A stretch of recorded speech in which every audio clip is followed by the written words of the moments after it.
Assalamualaikum warahmatullahi wabarakatuh. Halo teman-teman, ketemu lagi dengan aku, Safrian Dali. Nah, kali ini teman-teman, aku akan membahas tentang siklus air yang berada di lingkungan kita sehari-hari. Tetapi sebelum itu, jangan lupa like, komen, dan subscribe dulu ya. Kalau sudah, langsung saja, mari kita mulai. Teman-teman, air adalah satu-satunya zat di bumi dengan 3 bentuk sekaligus, yakni padat atau es, cair atau air, dan gas atau awan.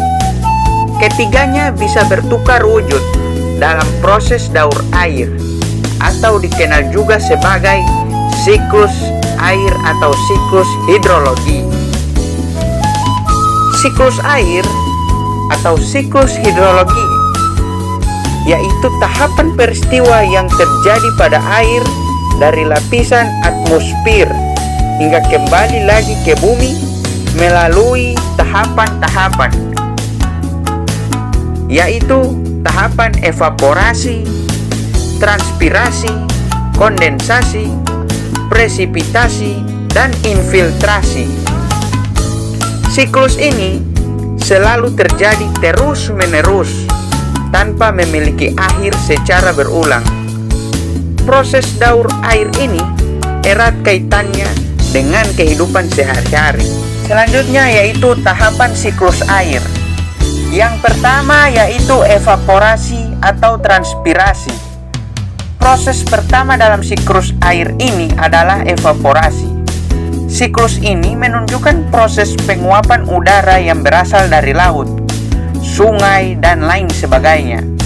Pada proses ini terjadi perubahan zat cair menjadi gas yang terkumpul di bagian atmosfer bumi. Ada juga bentuk evaporasi lainnya yang terjadi pada tumbuhan, yakni transpirasi. Berbeda dengan evaporasi, proses transpirasi merupakan penciptaan molekuler sebagai hasil metabolisme dari tumbuh-tumbuhan.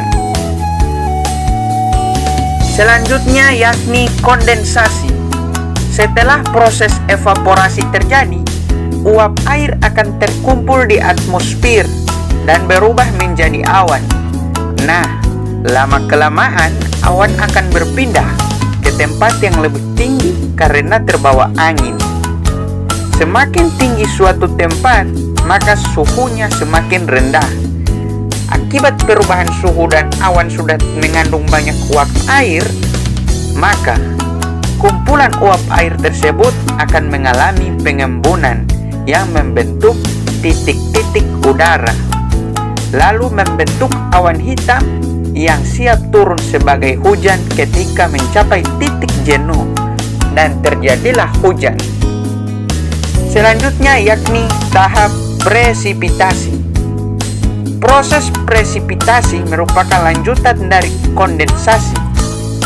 Presipitasi merupakan proses turunnya air dari awan menuju bumi. Proses ini sering kita kenal dengan sebutan hujan. Presipitasi yang terjadi akibat pendinginan dan penambahan uap air sehingga udara yang membentuk awan mencapai titik jenuh. Semakin banyak uap air yang terbentuk, maka tetesan air hujan yang turun pun semakin banyak. Air tidak hanya turun dalam bentuk hujan, akan tetapi juga turun sebagai salju. Pada musim dingin, ketika suhu berada di bawah titik beku atau 0 derajat Celcius atau 32 derajat Fahrenheit, uap air akan terkondensasi menjadi es yang padat tanpa melalui tahap cair. Kristal es yang terbentuk kemudian menyerap dan membentuk uap air dan menjadi kristal salju yang kemudian jatuh ke bumi. Selanjutnya yakni infiltrasi. Proses terakhir dalam siklus air yaitu proses infiltrasi atau yang disebut penyerapan. Setelah turun ke bumi, udara akan diserap oleh tanah. bahkan diserap juga oleh tumbuhan. Infiltrasi secara umum dipengaruhi oleh berbagai sifat tanah dan vegetatif. Proses infiltrasi memegang peranan penting dalam mendistribusikan air hujan. Tanah yang tidak dapat menyerap udara dengan baik dapat menjadi pemicu terjadinya bencana seperti banjir, erosi, maupun tanah longsor. Udara yang terserap jauh ke dalam tanah juga menjadi sulit untuk dicapai manusia. Ini dapat menyebabkan kekeringan dan kesulitan udara. Namun, udara yang terserap dengan baik di bawah tanah dapat dimanfaatkan sebagai ketersediaan udara untuk irigasi di musim kemarau. Selanjutnya teman-teman, manfaat air bagi makhluk hidup. Yang pertama, manfaat air bagi manusia, yakni sebagai sarana irigasi atau pengairan untuk lahan pertanian. Selanjutnya, sebagai sumber pembangkit tenaga listrik atau PLTA. Sebagai sumber penghasilan makanan, yaitu tempat budidaya ikan air tawar. Sebagai sarana transportasi yang murah, yaitu sarana perahu dan kapal feri. Untuk memenuhi kebutuhan domestik bagi masyarakat seperti mencuci, mandi, masak, serta berbagai kebutuhan keluarga. Dan pemenuhan kebutuhan industri sebagai air untuk pabrik, sebagai sarana rekreasi dan olahraga. Yang kedua, manfaat air bagi tumbuhan. Perlu diketahui teman-teman bahwa 3/4 tubuh tumbuhan itu tersusun atas air. Maka dari itu, tumbuhan sangat-sangat memerlukan sumber air untuk tetap hidup dan tumbuh untuk berkembang. Manfaat air ini teman-teman bagi tumbuhan yakni peran pentingnya dalam proses pembuatan makanan itu sendiri atau yang disebut dengan fotosintesis. Pada proses ini, air akan diserap akar melalui tanah dengan membawa unsur hara dan mineral dari tanah. Kemudian teman-teman, air ini akan dialirkan ke batang sampai daun. Ketika sudah mencapai rongga daun, air akan menjadi pembantu proses fotosintesis dan menguap menjadi uap air. Tidak hanya membantu proses fotosintesis teman-teman, air juga bermanfaat untuk mendorong proses respirasi. Nah, dan yang terakhir, manfaat air bagi hewan. Selain manusia dan tumbuhan, hewan juga menggantungkan hidupnya pada air. Sama seperti makhluk hidup lainnya, manfaat air ini yang paling utama bagi hewan adalah sebagai pemenuhan kebutuhan makan dan minumnya. Tidak hanya itu saja, teman-teman, air ini juga bahkan juga bermanfaat sebagai habitat hidup bagi beberapa hewan, seperti ikan, udang, kepiting, dan lainnya. Selain itu juga, air juga bermanfaat untuk mengatur tekanan darah dan menjaga suhu tubuh hewan, teman-teman.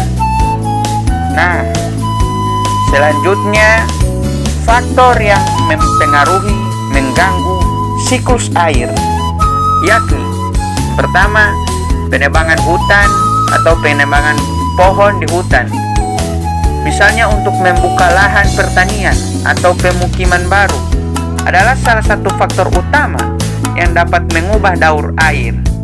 Normalnya saat bernapas, pepohonan itu teman-teman akan melepaskan uap air yang terbang ke atmosfer dan berproses menjadi hujan atau salju yang turun di daerah tersebut.